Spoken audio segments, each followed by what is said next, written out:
Hello बच्चों, चलिए देखिए अच्छे हैं।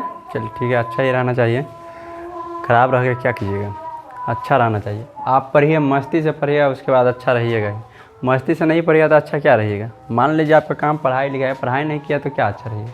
चलिए देखिए, ये है केमिस्ट्री का क्लास। केमिस्ट्री क्लास में क्या कराए थे हम?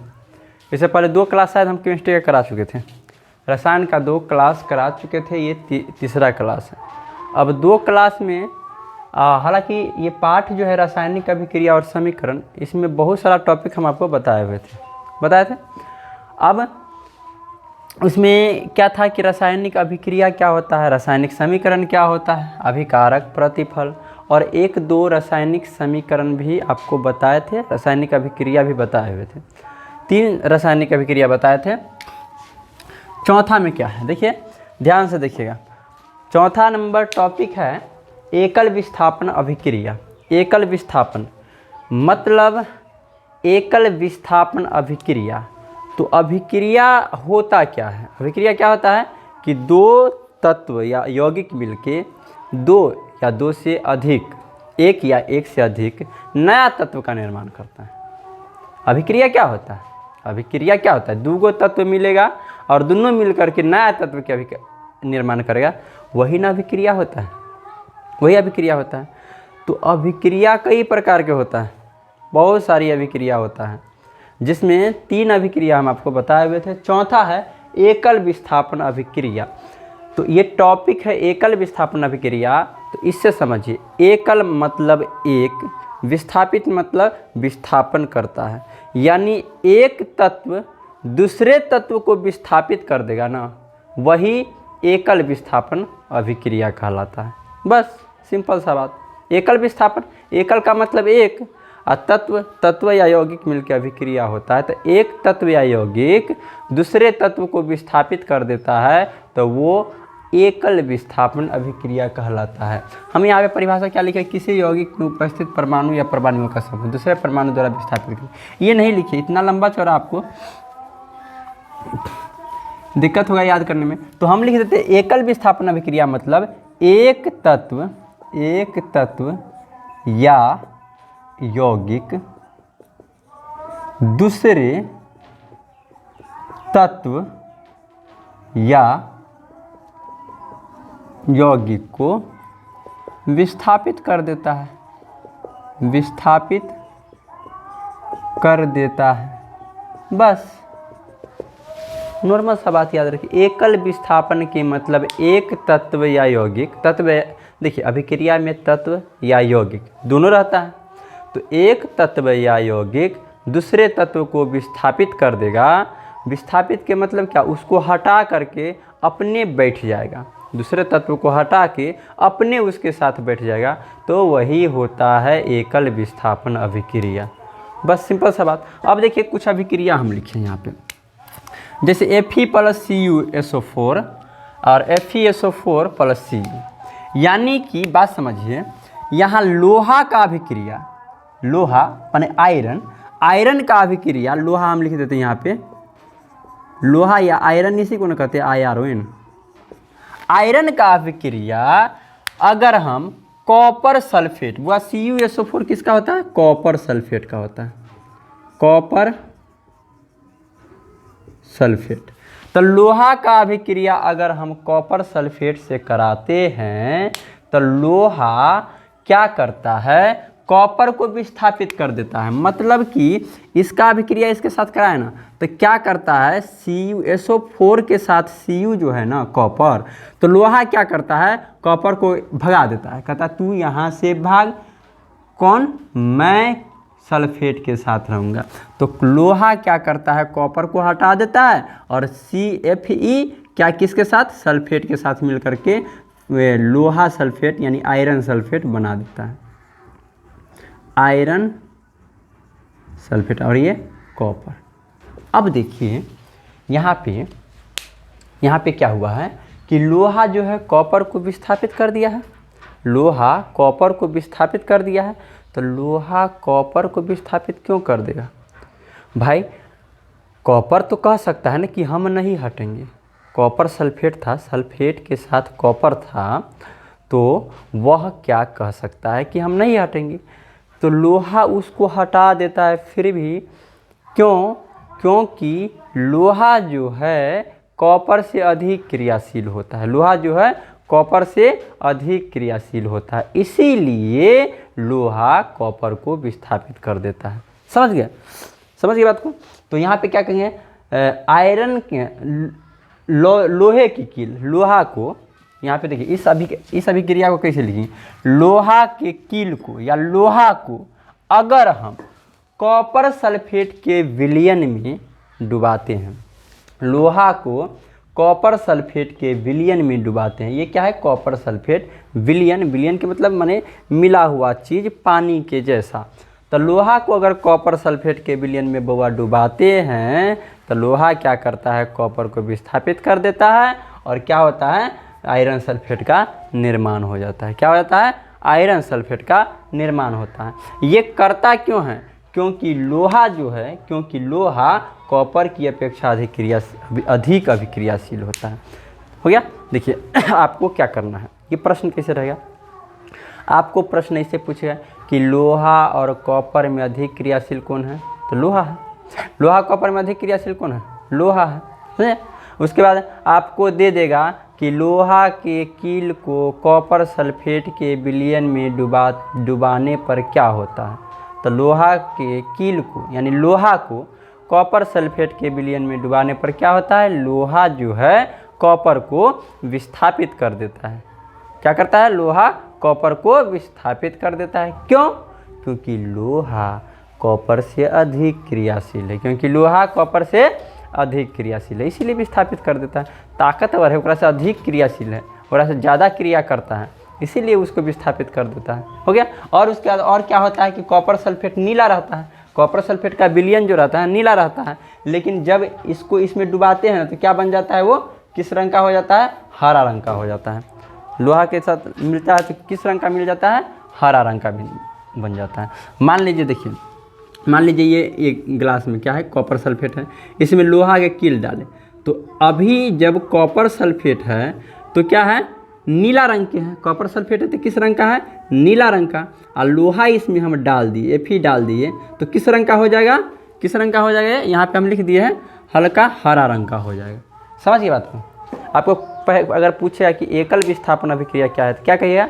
एक तत्व या यौगिक दूसरे तत्व या यौगिक को विस्थापित कर देता है, बस एकल विस्थापन अभिक्रिया कहलाता है। एक दो समीकरण लिख देंगे। यहाँ पे देखिए दूसरा समीकरण क्या है? यहाँ पे कॉपर माने तांबा होता है। कॉपर माने क्या होता है? तांबा। वो इसको कॉपर कहते हैं, तांबा। तांबा कॉपर भी लिख देते हैं। तो तांबा एक धातु है। तो तांबा को क्या करते हैं? सिल्वर, AgNO3 सिल्वर नाइट्रेट होता है। ये क्या होता है? Silver nitrate. तो तांबा, मान लीजिए तांबा अरे तांबा के तार नहीं देखा हुआ है, तो वही तांबा है। तो उस तांबा को अगर आप सिल्वर नाइट्रेट का एगो विलयन है पानी जैसा। विलयन का मतलब क्या होता है? कि कोनो चीज़ का मिला हुआ चीज़, तो पानी जैसा है ये सिल्वर नाइट्रेट। तो आप तांबा के तार को अगर सिल्वर नाइट्रेट के विलयन में डालिएगा ना तो क्या करेगा मालूम है? कॉपर कहेगा, कॉपर किसको हटा देगा बताइए आप? कॉपर किसको हटा देगा? किसको हटा देगा? ये सिल्वर को हटा देगा। कॉपर कहेगा कि सिल्वर को कहेगा कि हम तोरा से ज़्यादा अभिक्रियाशील है, मतलब हम तोरा से ज़्यादा ताकतवर है। कॉपर कहे, यहाँ पे लोहा कहा था कॉपर को, लोहा कहा था कॉपर को कि हम तोरा से ज़्यादा ताकतवर है, ज़्यादा अभिक्रियाशील है हमारा पास। समझे? इसीलिए यहाँ सल्फेट के साथ था कॉपर, तो इसको हटा दिया, आई अपने बैठ गया। यहाँ क्या है? इस समीकरण में कॉपर सिल्वर से अधिक क्रियाशील है। यहाँ कॉपर सिल्वर से अधिक क्रियाशील है, इसीलिए कॉपर कहा तू भाग। एकरा क्या किया? अकेले भगा दिया। आई कॉपर के साथ चल गया नाइट्रेट के साथ, NO3 के साथ।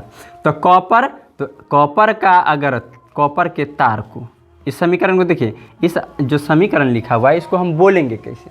कॉपर के तार को अगर सिल्वर नाइट्रेट के विलयन में डुबाते हैं तो क्या होता है, कॉपर सिल्वर को विस्थापित कर देता है, माने हटा देता है और अपने बैठ जाता है। अपने क्या होता है, बैठ जाता है। बैठ जाता है तो क्या बन जाता है, कॉपर नाइट्रेट का निर्माण हो जाता है और सिल्वर अलग हो जाता है। समझ गए। यहाँ पे हम लिख देते हैं इसको कॉपर नाइट्रेट, कॉपर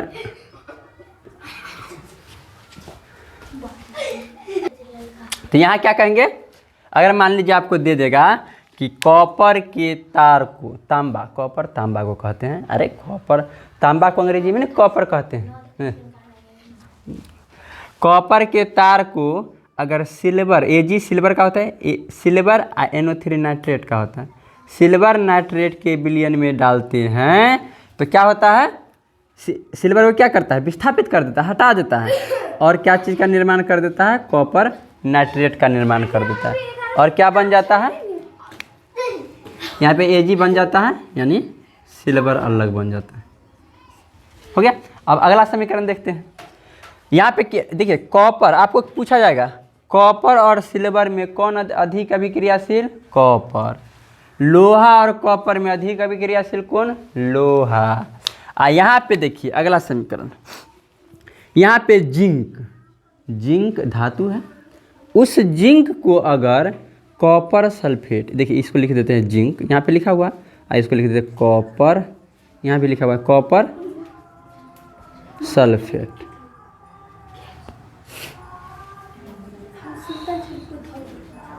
सल्फेट और यहाँ क्या हो गया, जिंक सल्फेट। अब बात समझिए थोड़ा,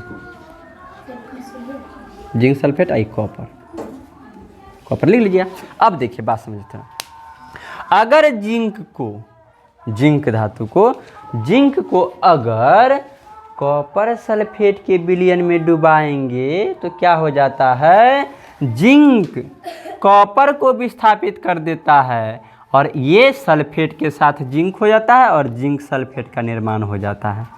समझे क्यों, क्योंकि यहाँ पे जिंक कॉपर से अधिक क्रियाशील है, कॉपर से अधिक क्रियाशील। देखिए आपको इस प्रकार इसमें प्रश्न कैसे रहेगा, आपको पूछेगा लोहा और कॉपर में अधिक क्रियाशील कौन, लोहा, क्योंकि लोहे ने एक हटा दिया है।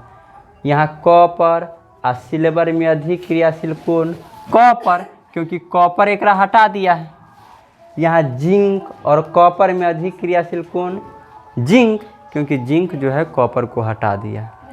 अब इसको एक प्रकार से और पूछ सकता है, आपको कहेगा लोहा के कील को, लोहा के कील को अगर, लोहा के कील को कॉपर सल्फेट के विलयन में डुबाते हैं तो क्या होता है, लोहा के कील को कॉपर सल्फेट के विलयन में डुबाते हैं तो क्या होता है, तो लोहा के कील को कॉपर सल्फेट के विलयन में डुबाते हैं तो लोहा कॉपर को विस्थापित कर देता है, लोहा कॉपर को विस्थापित कर देता है, क्यों विस्थापित कर देता है, और आयरन सल्फेट का निर्माण कर देता है। और किसका निर्माण कर देता है, आयरन सल्फेट का निर्माण कर देता है। क्यों, ऐसा क्यों करता है, क्योंकि लोहा कॉपर सल्फेट से, कॉपर से अधिक क्रियाशील। समझ गया, ये समझ गया। एकल विस्थापन अभिक्रिया, एकल विस्थापन अभिक्रिया में देख रहे हैं यहाँ पे एक ही तत्व विस्थापित किया है। यहाँ एक तत्व Fe है, एक तत्व का विस्थापित कर दिया। यहाँ एक तत्व Cu है, एक तत्व को विस्थापित कर दिया। यहाँ Zn है, एक तत्व को विस्थापित कर दिया। तो ये हुआ एकल विस्थापन अभिक्रिया। अब उभय विस्थापन, अब अगला अभिक्रिया है उभय विस्थापन अभिक्रिया। क्या है, उभय विस्थापन अगला है उभय विस्थापन अभिक्रिया। तो देखिए वो था एकल विस्थापन, एक तत्व का विस्थापित किया। ये था एकल विस्थापन, तो एक गो तत्व ने एक गो तत्व को ने विस्थापित किया, एक गो तत्व को ने विस्थापित किया। और ये है उभय विस्थापन। उभय विस्थापन के मतलब दूगो, उभय माने होता है दो, जोड़ा। उभय विस्थापन के मतलब जोड़ा माने दूगो तत्व का विस्थापित होगा। उभय विस्थापन कहिए या द्विविस्थापन कहिए तो बात वो सेम होता है। तो इसमें क्या होता है, उभय विस्थापन या इसी को कहिए द्विविस्थापन।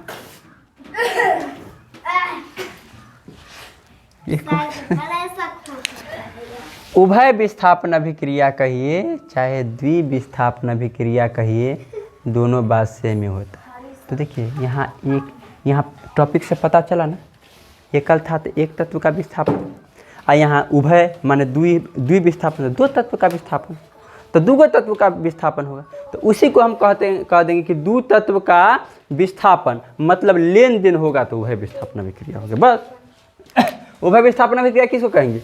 दो यौगिक अपने आयनों का आदान प्रदान। आयन होता है माने देखिए कभी भी अभिक्रिया जो होता है ना, अभिक्रिया होता है तो प्लस और माइनस का अभिक्रिया होता है, समझिए। तो यानी प्लस लेन देन, प्लस माइनस लेन देन आपस में करता है। इसको हम एक अलग वीडियो बना के आपको समीकरण लिखना, हम फॉर्मूला लिखना आपको सिखा देंगे।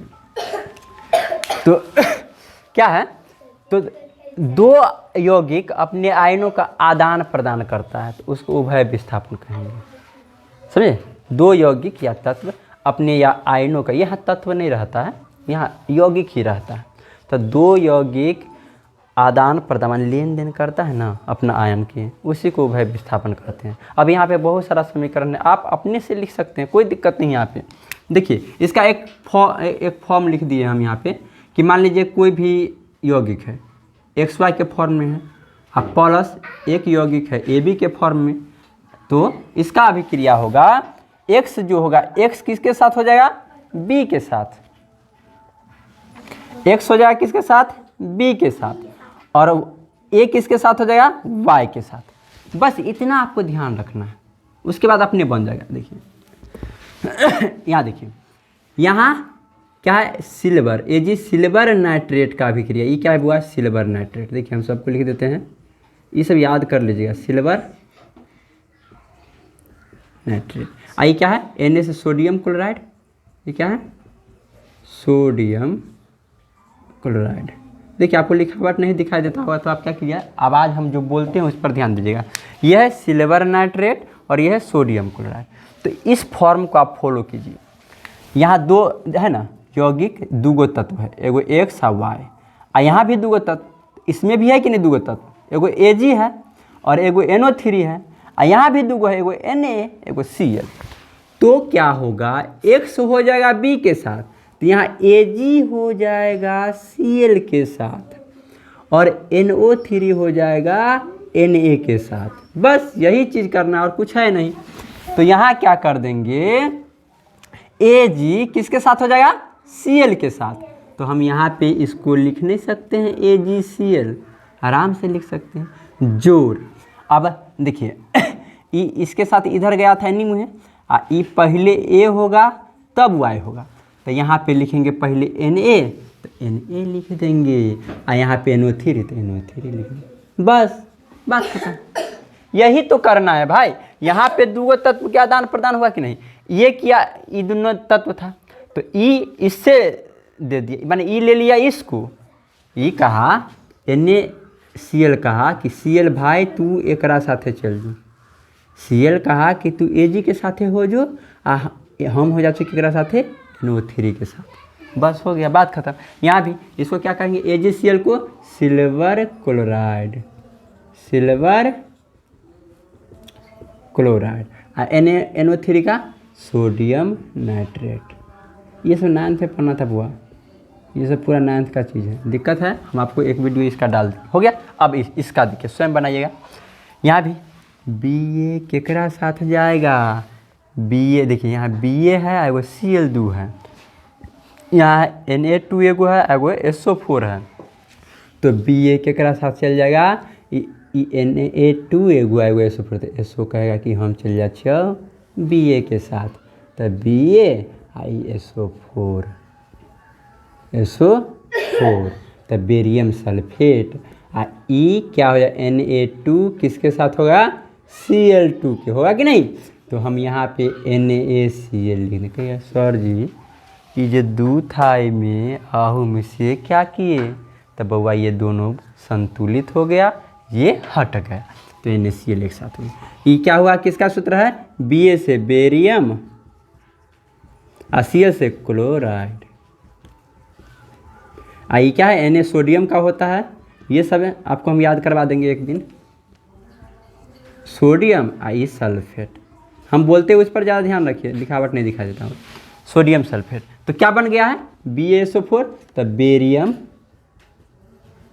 सल्फेट। आई यानी सोडियम क्लोराइड। बस हो गया, बात खत्म। अब यहाँ पे FeS फेरस सल्फाइड। FeS किसका होता है? फेरस सल्फाइड का होता है। तो यहाँ पे हम लिख देते हैं फेरस सल्फाइड, फेरस सल्फाइड। तो फेरस सल्फाइड का अभिक्रिया H2SO4 किसका होता है? सल्फ्यूरिक अम्ल का होता है। H2SO4 किसका होता है?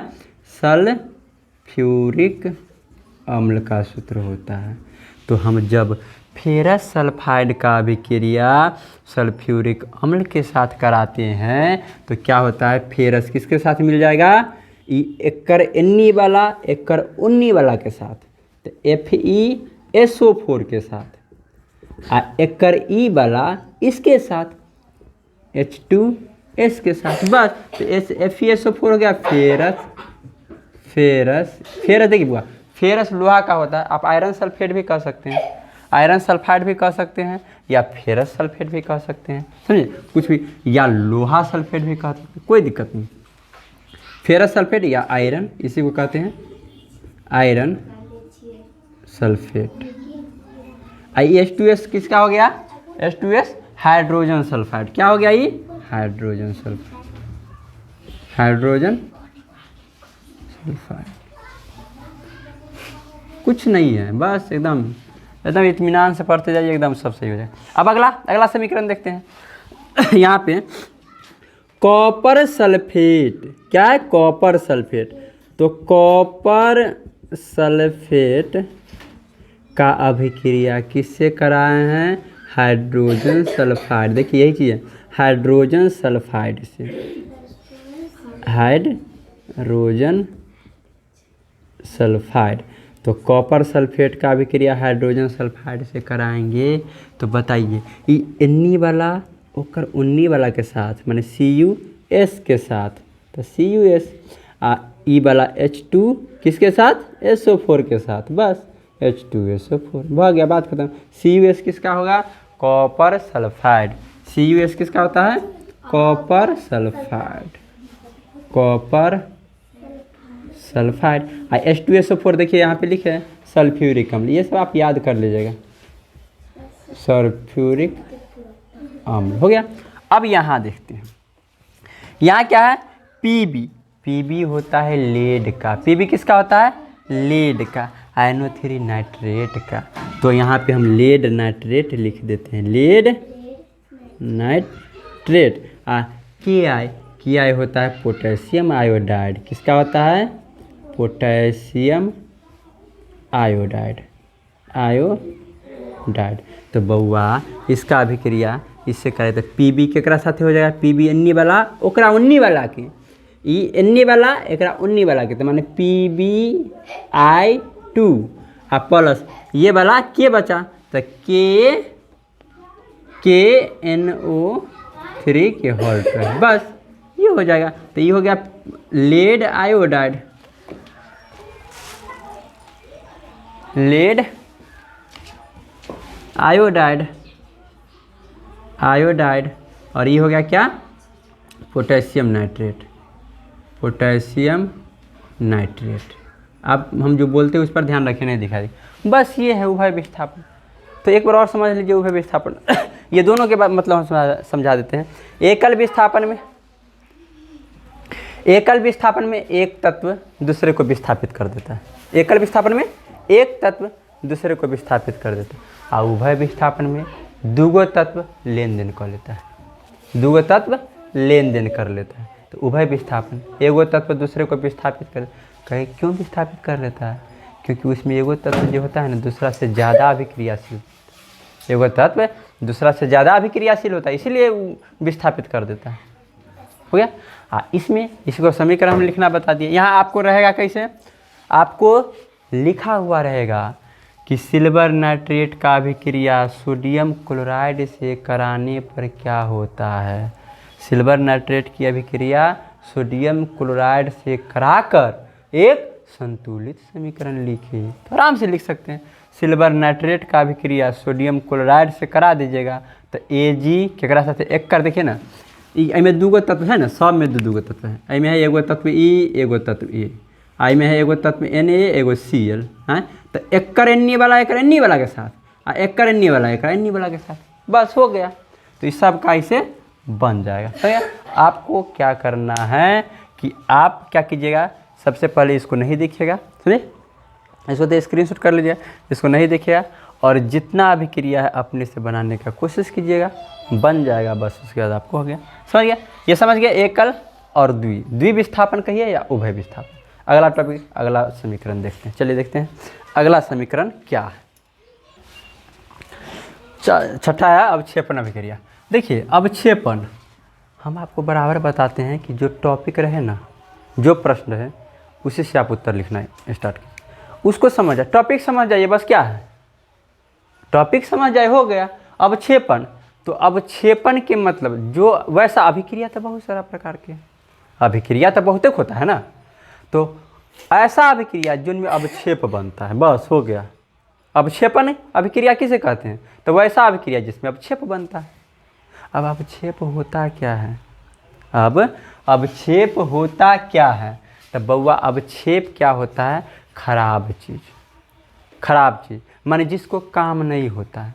मतलब समझिए जैसे आप कपूर जो जलाते हैं, कपूर, तो कपूर जलाते हैं तो कपूर उड़ जाता है पूरा तनका एकदम करी के बाद बच जाता रहता है, तो वही अवक्षेप हुआ, वही क्या हुआ, अवक्षेप हुआ।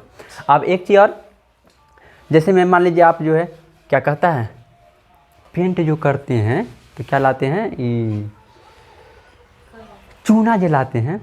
अब चूना लाते तो वहाँ पे अभिक्रिया होकर क्या सब यूज कर लेता है, एकदम लास्ट में कुटकी कसने दूसरा बच जाता है, वही अवक्षेप हुआ।